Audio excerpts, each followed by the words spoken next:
Hi, Pamela. This is Daryl. Hey, I just have a couple of quick minutes, but I figured instead of trying to type this out, it'd be easier if I just shot this quick video. So I got your email, and I'm kind of looking through the images that you sent over. I guess one of the things that I think about when you're starting to put together your targeting and picking products to send your traffic to is I think about, does the product speak directly to a an audience that is a big fan of that particular product. So for instance, in the first one, we've got Best Friends Forever. That could be anyone. We think about the picture of the pizza. It could be, I mean, certainly pizza is going to be more specific, but of course there's probably 7 or 8 whatever slices there are for that, so I'm not sure. But then I saw this one and it made me catch my attention because it looks like these are cat ears. So I went over to your website and I got to the site and I started saying to myself, could the cat audience be a targeted niche? And so when we talk about Facebook ads and we talk about putting an ad in front of someone on Facebook, we are interrupting their social experience. They're not really interested in buying unless we can put something in front of them that makes them just kind of swell in emotion because they're already passionate about that particular topic. So I went in, just started browsing your website to see how many cat pieces of jewelry you had on your website. So there's the ring that you started your ad with. Here's another catty earrings ring. Those are rings. These are earrings. So I'm just you probably know these all exist.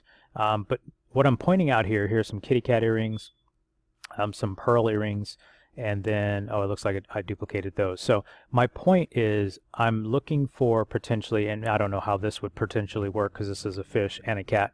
But what I'm trying to get at is this idea of narrowing your targeting so that you can be most effective so that when someone sees your ad, they have a change of emotion.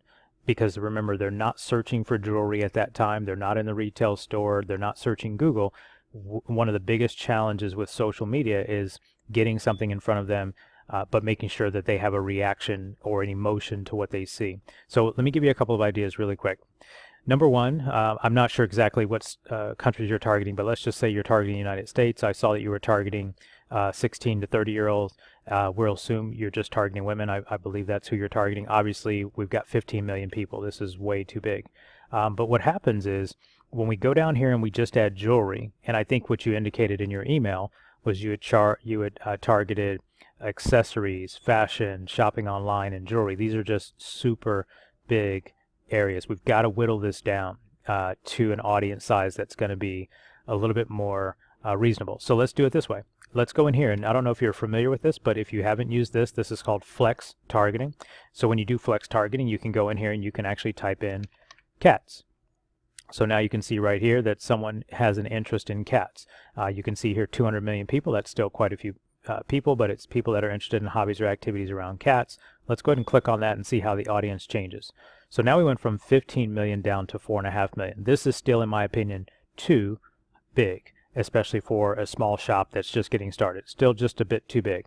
But how can we refine that a little bit, right? So if we click on cats, and we don't have to get rid of that, but now you're probably familiar with Facebook pulling up different pages. So now we want to stay away from behaviors, so we want to just continue to find interests.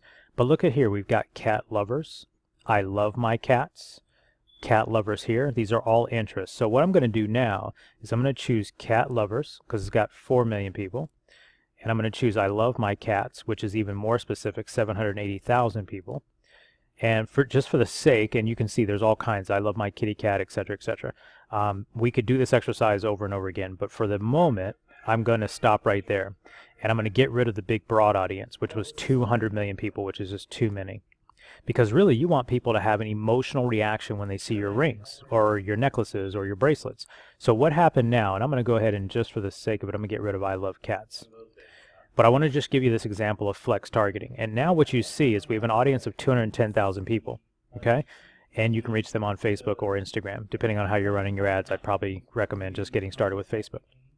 So now you've got jewelry, you've got your women, you've got 16 to 30, you've got United States, and now we've got a more rabid, in my mind, no one's going to indicate to Facebook that they're a lover of cats that are not more, they're just more excited about loving cats than someone who just says, I like cats. And now you've got an audience of 210,000. What I would recommend is you test this particular type of an audience, test this type of an audience against some of these cat-specific products. Okay, this is highly targeted, and it's really where you want to start. In fact, if you were to go in there and even find a smaller audience that had a, like, we love cats, let's even just add that. Okay, so we went up by 230,000, but what I like to do is kind of flip these things around and take them off. So now you've got 29,000 people. So now you got 29,000 people, super small, super niche audience. I might not start that low. I might just go ahead and go back to cat lovers. But here's the thing. I would not test, depends on your budget. I might lump a few of these together to maybe make it 300,000. So there's 33,000 here. We've got cat lovers there. Something else. I did something. Love cats.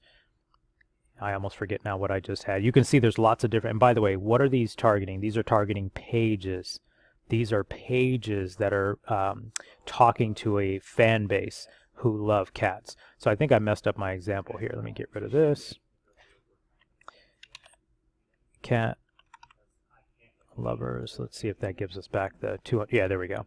So love cats, cat lovers. But in any case, I hope you get the idea. The goal is to whittle down. I have no idea how big your audience is right now, but your goal is to whittle down your audience and put a product in front of them that they absolutely will, it'll catch their attention in the news feed. They'll have some emotional reaction, whether they want to buy or not buy, but it's got to be more than, in my mind, it's got to be more than, you know, a best friend's necklace. This thing looks great. The problem is that it's not, there isn't a highly targeted audience that jumps to mind who would want to get a best friend's necklace and have an immediate emotional reaction, as opposed to someone who is a fanatic about cats. And it looks like you got plenty of cat merchandise. So I would test this kind of an audience and get it small, right? I'm not sure what your budget is, but get it small. Get it to the most rabid of those audiences, and then as you get conversions and sales, you can start to, Facebook's algorithm will help you find broader audiences along the line of cats. But this is called flex targeting, one of the more powerful tools you can use under Facebook, and I hope this helps give you some direction on that. And good luck. Take care.